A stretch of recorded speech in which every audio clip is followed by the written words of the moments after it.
Good morning, everyone. Back with another episode of Stuff and Things. This is day 2 of the Firestone Destination event in Eastern Oregon. If you haven't caught the last video, I'll leave a link for it right up here in the corner so you can get an idea of what we're all doing out here. We got 6 trucks, 6 different drivers, and we're really out here to just have a good time. If you haven't caught that video, make sure you consider clicking subscribe. That way you don't miss the next one. And I think we've got, what do we got, 2 more days on this trip? Yeah. I don't even know what day it is anymore. We're leaving Friday morning, and it is Wednesday. It is Wednesday, my dudes. That's for today and tomorrow. Sweet. The weather looks like it is slowly changing. Yesterday it was super bright, sunny, and warm, and now we got a little bit of cloud coverage. I'm hoping this isn't the case, but judging by the forecast, it's going to get cloudier today, and then possibly some rain today, tomorrow. It's definitely going to get colder, but it is the tail end of October now, so it's just the cards that were dealt. Now I will fill you guys in on some more stuff as we're cruising around today, but it is already 10 o'clock and we need to get going. We did about maybe 60 miles yesterday all the way to this camp spot, and I'm assuming we're doing at least 60 more today. I am the slow moving one of the group, having the Kimbo on the back, but that's okay. At least I'm comfortable and warm once we actually get to a camp spot.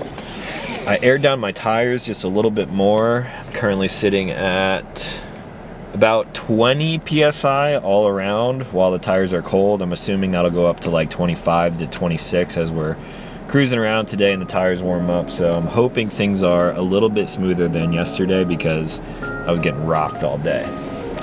So let's do the thing.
Made it a couple miles out of camp and we have our first issue. Just a little broken part. I don't think it's gonna be too extreme, too bad. Well, hey, while we wait, I might as well introduce you guys too. So Nick, your truck. Yes. Many trucks, this is one. Many. Quick rundown. Ford XLT 250. Yeah, 2023 with FX4 package, so rear locker. It's got the 7.3 liter Godzilla gasoline, big block, pushrod V8. I'm probably getting like 6 miles to the gallon out here. Got BDS suspension with the Fox 2.5s and 37 MT2s, and then the big. We're Tire Brothers. Yeah, rather. And then the MITS alloy tray and canopy conversion. This is probably the most dialed here. We kind of been crowding around your truck at night because of all this. Yeah. Kitchen on the other side. Yep. Plenty of firewood. Sweet. Yeah, weighs about 10,260 pounds when it's loaded up. That's like my van. Yeah. I got solar on the top. Yeah, it's a beast, man. It's sort of ridiculous, but I'm glad I'm not the only big truck here. Yeah, there you go. Thank you, man. So the issue that Nick is having, not really a huge issue, but brand new Carly stuff. Just got it installed last week. Oh, that's Carly too? Yeah. That's some expensive stuff. It was. Yeah, because the factory stuff kept falling like out of alignment. So I'm like, all right, I'm gonna bite the bullet and get the big stuff. Yeah. So his steering stabilizer, did it just back out or did it break? It backed up. It looks like it's when they put it in the crossover. You want me to do it since it's my stuff? Oh yeah. Yeah. Mr. DIY can do it. Look, he's got a tarp so it doesn't get dirty. Is he allowed to touch Carly? Yeah, that's not under budget. Yo, that is over budget. For sure. If it's broken, I can touch it. Okay. That's my jam. So this is the big ass 17 if we need that, but otherwise, for the actual impact. Oh no, that's gonna be like 14 a 13 probably, or a 14. 12. Hey, Steve, you want to crank the wheel or somebody? I got an extension if that helps, but otherwise. Well, we'll see. Yeah, all right. That's just aligned. It's turning. Okay. Hey, nice watch. Oh, thanks, man. We're brothers. Yeah. I got the old one though. The white dial's cool though. Yeah. Okay. Thank you. Back off slightly. Yep. Always having to do stuff like this. So let's start it. So Cool. let's see if I can do it. Keep holding right where Keep you're holding at. right there.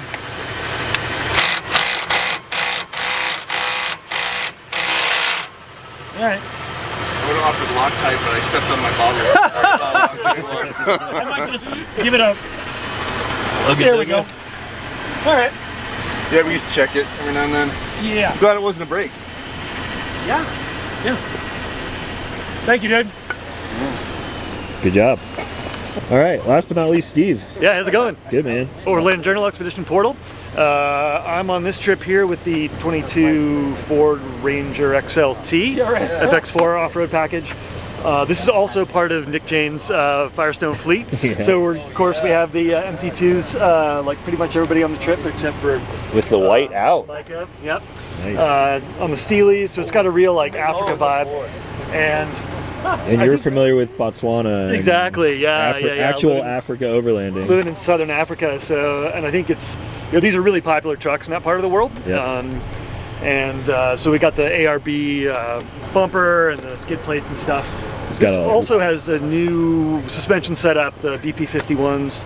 But I think the real sort of highlight is the Lightner Designs roof rack system here. Yep.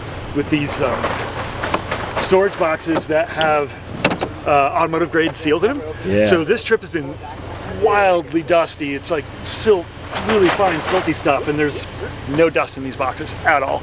I have this same setup on a trailer. Same size boxes. I have like the shower on the other side Yeah. too. They make great stuff. Yeah. And then looks like Nick's got a roof nest tent awning. You've been sleeping in that. It's been good. Yeah, it's been awesome. Super comfy. A lot of headroom, which is nice. And yeah, this truck also has the Ford Performance tune, so it moves pretty well. It's not a Raptor, but it's pretty close. Yeah, it's been a really fun ride. I'm glad I brought this one. I was going to bring my OG Defender, but in this group of trucks, it's nice to be able to kind of keep up. So Oh yeah. Yeah. Thanks, man. yeah. So quick fix, and we are heading back on the trail. Hopefully that thing holds on there for Nick, and we're getting some rain already. I missed it. Yeah, so if the rain hits this silt, it's gonna get so slick and gross. Hoping it holds off for a little bit.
going on, Josh? Just taking a little break here for lunch before we head down the canyon behind me. Which you can almost see. Yeah. With the rain. A lot of rain, a lot of fog, but yeah, it's a neat little switchback, and so we're hoping it's not too slippery. The surface is pretty slippery, but it hasn't been raining long, so we're hoping we're gonna make it down before it gets too treacherous. It's so muddy. XT's in the mud? Yeah, they're doing great. Good. Yeah, so far. I was in two-wheel drive. XT has never gotten somewhere that MT has gotten. It's never let us down. Never let you down. All right, let's see what this is looking like in here. Pillows on the floor. Not too bad though. The guitar I placed down there because I didn't want it sliding off the bed. All right, so for lunch today, we are having another salad. Today, chicken Caesar. Trying to keep it a little bit healthy, especially because I've been snacking a bunch and I have all this freeze-dried food, which isn't terrible for you, but need some kind of green stuff. I got a bunch of fruit in the fridge as well. Even got croutons, some dressing, and a compostable fork. Fancy. This right here is another reason I'm loving the Kimbo, because I'm not getting wet. I can hear the rain coming down on the roof. Also, not getting very much solar, so I have the truck running, charging my secondary battery, and later tonight, if we don't get any sun and this doesn't charge, I will probably bring that battery in when it's done charging and charge up my house batteries. I bet there's a bunch of mud on top of my solar as well. Oh yeah. Nice little salad, some grapes.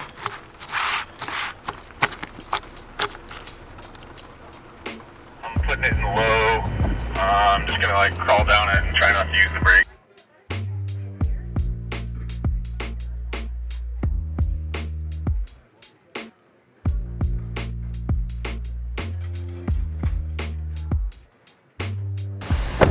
All right, we've run into private property, had to switch our route. And coming down that canyon was sketchy because of how muddy everything is. And now we have to cross a river.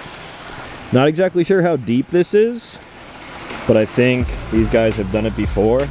Doesn't look too bad. No, it doesn't look bad at all. You would know best, I guess. Yeah, it looks pretty shallow right now. We've come through before, and it was just like raging, and it made us really uncomfortable. And we tried stepping out in it, and it was like you didn't even want to walk out in it. So I think wet. it'll be fine. What's that? Does it look wet? Yeah, it does look wet. It looks very wet. A little wet. Watery. So, but yeah, I think it'll be fine.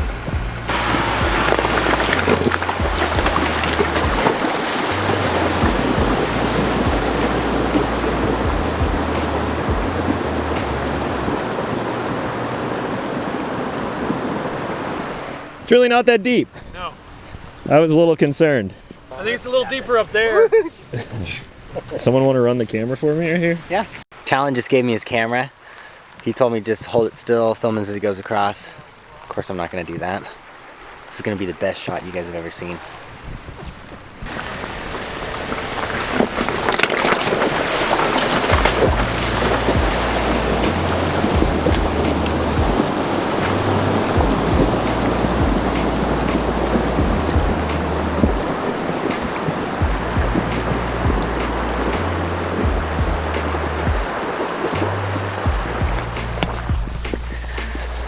Alright, drop it in the comments if you think that was a better shot than any of the shots in Talon's previous YouTube videos ever in the last 10 years.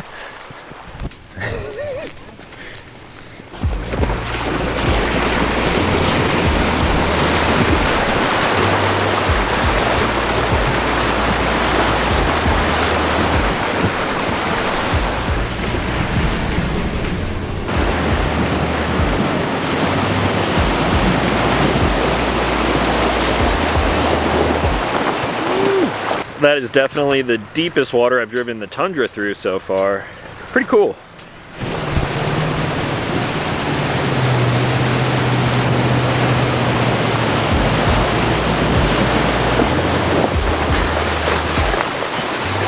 That thing is a freaking beast, dude.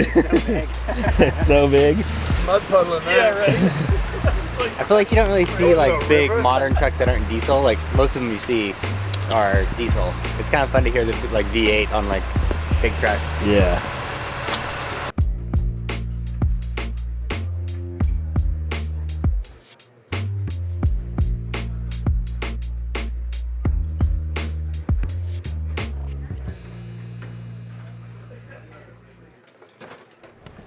You ready for this situation?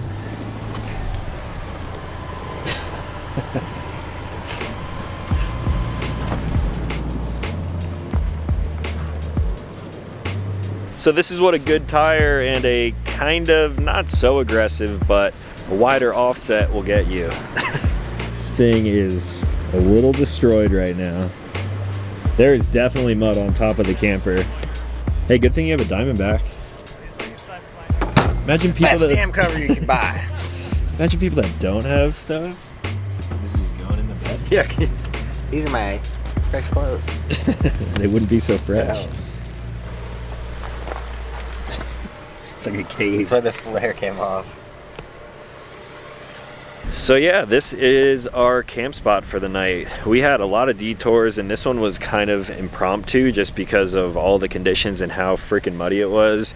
There was a lot of kind of road closures, like private land, no trespassing signs that we couldn't really get through, but we made it further than we were originally planning, and because of that we just decided to cross that river, go a little bit further, and we're up here in this little kind of basin. The reservoir that you saw in the last video is just on the other side of this hill. Unfortunately, there's no tracks up there, and we're not going to make our own because that would be irresponsible. Like, how does this even... Oh my god. Get up there. It's your time to shine. Good evening. I can shine it up. Can you beat Micah's Tacos? It's a really good question. I mean, we're totally different genre here, but what we have is pork rib and Italian sausage red sauce for the DeLio rigatoni this evening, and a salad. And it smells phenomenal. Thank you. Our extremely fancy box of rosé, dry rosé, and yeah, this is definitely my wife's grandmother's recipe. So homemade sauce and everything, straight from the old country. Yeah. Micah might have some competition here. And Nick, is this? I'm assuming this is aged at least what, 30 years? Oh, at least 35 minutes in the truck. 35 minutes. Bouncing around off road all day. All right, Micah. Is this gonna beat the tacos? For sure. The Weber tacos? I mean, but you can't beat food that's in the past, right? It's just now. True. It's only now. You had a 9-2. We'll see how this one scores. A little bit of pork, a little bit of noodle. I don't think it's fair to compare to tacos. Very different. Yeah, that's true. Make sure you chew the noodles before you swallow them. Well, there's a hole so you can breathe through it. This is your grandmother's recipe? Yeah, my wife's grandmother. She gets a 9.5. Okay, cool. I love Italian food. Yeah. Oh, he has A little spice, dude. This is really, really good.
Long day today, but fun.